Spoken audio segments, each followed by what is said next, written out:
मैं हरिओम खटीक संयोजक हूँ। जय माँ वैष्णो दुर्गा उत्सव श्री राम रसोई समिति बिट्टल मार्केट हाट बाजार व्यापारी संघ का। खटीक साहब, सबसे पहले मैं आपसे जानना चाहता हूँ कि हर वर्ष की तरह इस बार भी बिट्टल मार्केट की जो झांकी है वो भव्य रूप में तैयार हो रही है और निश्चित रूप से ये भक्तों के आकर्षण का केंद्र होती है, क्योंकि नवरात्रि के त्यौहार में सभी लोग पूरे उत्साह और ऊर्जा के साथ हिस्सा लेते हैं। बताएं कि इस बार आपने क्या नया करने की कोशिश की है बिट्टल मार्केट की झांकी में? इस बार हमने अयोध्या का रामलला मंदिर का जहाँ पे झांकी स्वरूप निर्माण किया है। वैसे तो हम पिछले विगत 20 वर्षों से लगातार देश ही नहीं विदेशों के भी कई मंदिरों का हमने झांकी स्वरूप जहाँ पे निर्माण करा है, और इस बार हम रामलला अयोध्या का राम मंदिर का जहाँ पे झांकी स्वरूप निर्माण किया है। लगभग करीब 1 से सवा करोड़ की लागत से ये राम मंदिर का यहाँ पे निर्माण हो रहा है। और हमारे यहाँ की एक विशेषता भी रहती है कि मूर्तियाँ काफ़ी ज़्यादा होती हैं, करीब 45 से 50 मूर्तियाँ हैं, क्योंकि थीम में हम यहाँ पर चलते हैं। आप प्रथम चरण में देखेंगे यहाँ पर गणेश जी महाराज के दर्शन होंगे, द्वितीय में श्री राम जी के दर्शन होंगे, और तृतीय में राम जी की पूरी लीला दर्शाई गई है जो शुरुआती तौर पर है, जिसमें प्रथम में राम जी का जन्म दर्शाया गया है, द्वितीय में माताएं राम जी को और चारों पुत्रों को खिला रही हैं, तीसरे में माता जी का भव्य रूप दिया गया है जगत जननी के रूप में, और चतुर्थ रूप में धनुर्विद्या सीखते हुए, और पांचवें रूप में यज्ञ की रक्षा करते हुए ये अभी दृश्य दर्शाया है। क्योंकि हमने विगत 7 सालों तक भोलेनाथ की थीम चलाई थी, और अब जो है हम राम जी की थीम का प्रारंभ किया है हमने। तो लगातार 4 भागों में आपने झांकी को विभक्त किया है, और आप ये जानते हैं हर साल की जब भी आप ये बिट्टल मार्केट की झांकी सजती है तो लोगों का हुजूम उमड़ पड़ता है। जय माता दी के जयकारे लगाते हुए लोग यहाँ पर पहुँचते हैं, झांकी के दर्शन करते हैं। तो आपने इन सभी भक्तों को पूरी व्यवस्था के साथ दर्शन कराने के लिए क्या क्या इंतज़ाम किए हैं?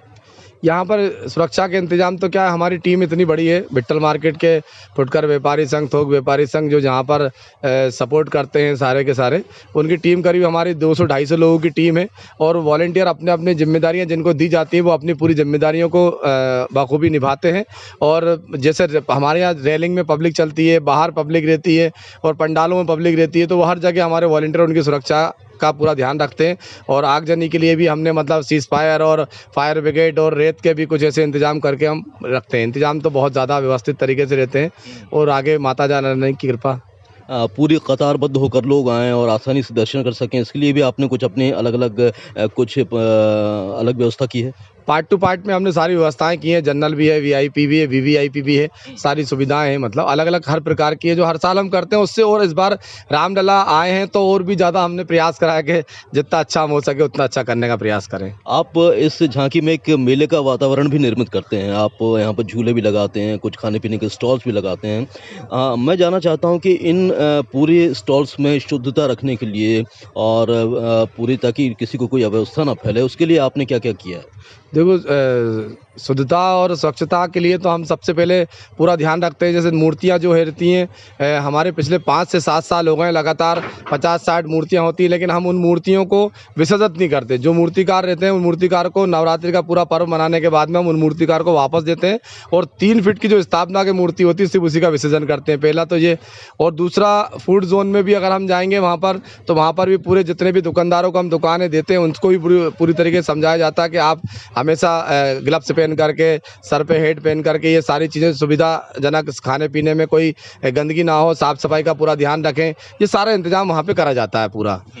आपने बताया कि आप मूर्तियों को विसर्जित नहीं करते हैं, कारीगर को वापस लौटा देते हैं, और स्वच्छता के लिहाज से आपने कौन-कौन सी बातों का ध्यान रखा है जब आपने और पर्यावरण का क्या-क्या ध्यान रखा है झांकी में? सबसे बड़ा तो पर्यावरण का देखते हैं कि हमारे हिंदू होने के नाते हमारे जो देवी देवता हैं, अपन विसर्जन करने के बाद उनको देखते नहीं हैं, वो किनारों में पड़े रहते हैं, बेकार रहते हैं, कहीं कुत्ते भी कुछ टॉयलेट करते हैं, जब कुछ भी होता है मतलब, तो उसी सब चीज़ों को देखते हुए हमारी समिति ने निर्णय लिया था कि हम चाहे कुछ भी हो जाए मूर्तिकार को मूर्ति वापस देंगे, और मात्र 3 फीट की मूर्ति बिल्कुल स्वच्छ पानी में और मट्टी की मूर्ति बनवाते हैं हम। इसमें पीओपी का हमारा जरा सा भी इस्तेमाल नहीं होता है, ताकि कि वो भी, चाहे सारी मूर्ति हमारी मट्टी की होती है, पीओपी की हम कभी नहीं बन पाते। और जो 3 फीट की स्थापना की मूर्ति है वो भी हम ना मट्टी की प्योर होती है, जिससे वो भी पानी में पूरी तरीके से घुल जाए, और बाकी मूर्तियाँ मूर्तिकार को वापस देते हैं, तो वो सुरक्षा की दृष्टि से और स्वच्छता की दृष्टि से दोनों तरीके से सही रहता है। और मैं भोपाल के शहर वासियों से भी, प्रदेश या राष्ट्र के लोगों से भी कहूँगा कि आप बहुत बड़ी बड़ी मूर्तियाँ बनाते हैं, अगर हम ऐसी कोई पहल शुरू कर दें जिससे हमारे देवताओं का अपमान ना हो, जिससे हमारे देवताओं को एक दोबारा से रिनोवेट होकर के वो फिर वापस आ जाएंगे, फिर तैयार कर देंगे, फिर वापस आ जाएंगे, जाएंगे, इस तरीके से करेंगे तो व्यवस्था रहेगी। यही मैं चाहता हूँ। जय माता। क्या निवेदन करना चाहते हैं आप, जो भक्तजन आना चाहते हैं उनसे? मैं सभी शहर वासियों से, शहर के आसपास के देहाती क्षेत्र हुए गांव वालों से या भोपाल मध्य प्रदेश के लोगों से कहना चाहता हूं कि अयोध्या से रामलला भोपाल आए हैं, और मैं सबसे चाहूँगा कि आप जितनी ज़्यादा से ज़्यादा तादाद में आकर के यहाँ पर रामलला और माता रानी के दर्शन करें। समिति आपकी स्वागत में बैठी है, स्वागत करेगी आपका। जय माता दी। जय माता दी। हरिओम जी से हमारी बात हो गई। अब हमारे साथ हैं इस बिठन मार्केट की झांकी में जो मूर्तियां लग रही हैं उसके कारीगर। आपका परिचय बताएं पहले।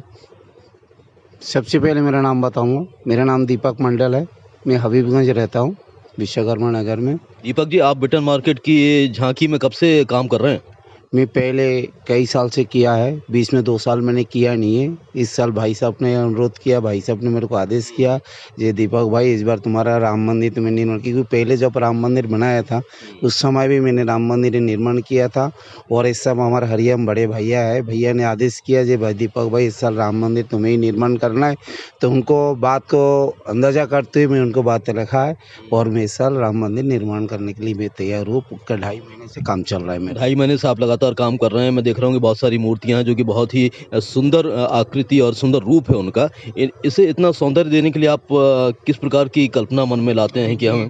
देखिए, मैंने मूर्ति तो निर्माण नहीं करता हूँ, मैं ये झांकी का पार्ट मेरे हाथ पे है। मूर्ति बनाते हैं, और झांकी का जो ये राम मंदिर आप देख रहे हैं इसका पूरा कारीगरी लेके मैं खुद निर्माण करता हूँ। और जाहिर है कि बहुत बड़ी ये झांकी बनती है, हमेशा इसको पुरस्कृत भी होती है। तो आपने क्या एक कल्पना की है कि मैं किस प्रकार से इसे राम मंदिर का रूप दूंगा, चूँकि अयोध्या में लोग जा कर अभी रामलला के दर्शन कर रहे हैं? देखिए, मैं अयोध्या 2 बार जा चुका हूँ, और देखिए तो विश्वकर्मा जी के एक कृपा है, भगवान जी के कृपा है।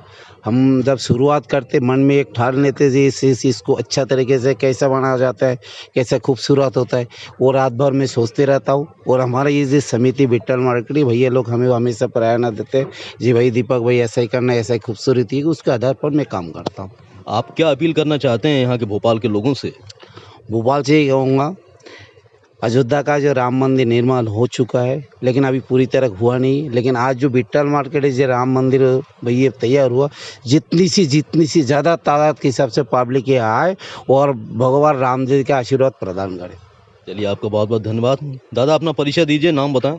मेरा नाम सतीश चंद्र जैस है। मैं इस समिति का संरक्षक हूँ, और मेरी एक छोटी सी किराने की दुकान है, मगर भगवान से मेरा बहुत ज़्यादा संपर्क रहता है। मैं जानना चाहता हूं कि आप इतने सालों से इस झांकी के संरक्षक हैं।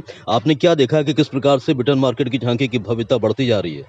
भाई, ये तो हमारा बनाने का, और हम चाहते हैं कि जो भी चीज़ हम यहाँ बनाए वो ऐसी लगे लोगों को कि भविष्य में जितने भी बार हम बनाए तो सब आके यहाँ पर वो दर्शन करें, जो नहीं कर पाते हैं जाके, उनके लिए हम ये सब करते हैं। और ये हमारी झांकी ऐसी बनती है, 4 फेस में बनती है। चारों तरफ का हम बराबर वो करते हैं, इंतज़ाम करते हैं कि आदमी आके अपना परिक्रमा भी कर ले, सब चीज़ कर ले, कोई चीज़ की कमी ना रहे। अब कई ऐसे लोग हैं जो अयोध्या नहीं जा पाते हैं, उनके लिए ये हम प्रयास करते हैं कि उनको वैसी ही चीज़ यहाँ पर देखने को मिले। यह हमारा प्रयत्न रहता है, हमारे झांकी के सारे सदस्यों का प्रयत्न रहता है। हम 250 के करीब यहाँ पे सदस्य लोग हैं, सब जी और जान से और मन और तन से यहाँ पर सहयोग करते हैं, और सब अपना प्रयास करते हैं कि यहाँ की जनता को अच्छे से अच्छा देखने को मिले, और उनको लगे कि हाँ भाई, भगवान के हमने सही रूप से दर्शन किया है। नवरात्रि के इस पुनीत अवसर पर आप हमारे श्रोताओं से क्या कहना चाहते हैं? हम तो यही कहना चाहेंगे अपने श्रोताओं से कि भाई आकर यहाँ पर एक बार आप अपना दर्शन करिए, और तन मन धन से आप इसको देखिए, और जो आपसे सहयोग हो सकता है करिए, नहीं तो आप आकर यहाँ इसका आनंद लीजिए। आपका बहुत बहुत धन्यवाद। और आपका शुभ नाम बताएं। कमलेश चौहान। कमलेश जी, मैं जानना चाहता हूं कि इस झांकी में आप अपना क्या योगदान दे रहे हैं? अब मेरा योगदान तो ये रहता है झांकी के अंदर कि मैं पूरी पूजा पाठ की व्यवस्था देखता हूँ। 9 दिन माता रानी की सेवा में जिस तरीका पूजा पाठ होता है उसमें पूरा सहयोग मेरा पंडित जी के साथ रहता है। अच्छा जी। आप लगातार जो श्रद्धालु यहाँ पर पहुँचते हैं उनसे किस प्रकार का समन्वय स्थापित करते हैं ताकि उनको पूरी झांकी देखने का भी अवसर प्राप्त हो और किसी को किसी प्रकार का कोई कष्ट ना हो? श्रद्धालुओं के लिए तो दर्शन करने के लिए हमारे इधर जैसे हमारे सहयोगी जी ने सब चीज़ आपको अवगत करा ही दी है, वैसे एक चीज़ और ऐड करूँगा मैं इसमें। विकलांग जो श्रद्धालु हैं उनके लिए एक स्पेशल टीम रहती है हमारी, जो उनको व्हील चेयर से लेकर आती है और पूरे दर्शन कराकर शांतिपूर्वक गेट तक छोड़ के आती है। अच्छा, तो आप मतलब ये कहना चाहते हैं कि दिव्यांगजनों को भी पूरे माता रानी का आशीर्वाद मिले, उसके लिए भी आपने पूरी व्यवस्था की है? जी। तो मैं ये भी जानना चाहता हूँ कि आप 9 दिनों तक कोई एक्टिविटीज़ भी करते हैं, गतिविधियाँ भी करते हैं, ताकि लोग दर्शन करने के साथ-साथ उन गतिविधियों में भी हिस्सा लें? गतिविधि हम क्या करते हैं, सब माता रानी कराती है, और माता रानी की ऐसी एक आकर्षण रहता है रूप कि श्रद्धालु खुद ब खुद चला आता है यहाँ पे दर्शन करने माता रानी के। आप भंडारा या उसके अलावा देवी जागरण वगैरह का भी आप कुछ कार्यक्रम करते हैं? हाँ निश्चित, देवी जागरण भी होता है हमारा, और भंडारा तो विशाल भंडारा होता है जिसमें तकरीबन 1 लाख के आसपास पब्लिक भंडारे का आनंद लेकर जाती है यहाँ से। आपका क्या निवेदन है हमारे भोपाल के लोगों से? मेरा भोपाल के पूरे प्रदेशवासियों से निवेदन है, आग्रह है कि विट्ठल मार्केट झांकी पर आए, दर्शन करें, माता रानी का आशीर्वाद है, रामलला के दर्शन करें, और आप सभी भक्तों की मनोकामना माता रानी रामलला पूरी करें। चलते चलते हरिओम खटीक जी, आप क्या कहना चाहते हैं? मैं तो बस यही निवेदन करूँगा सभी जनता जनार्दन से भी और श्रद्धालुओं से कि आप ज़्यादा से ज़्यादा तादाद में आइए और रामलला और माता जी के दर्शन का लाभ लीजिए। जय माता। तो हम यही कहेंगे कि जयकारा शेरा वाली दा बोल सांचे दरबार की जय। आप दोनों का, आप सभी पूरी टीम का बहुत बहुत धन्यवाद।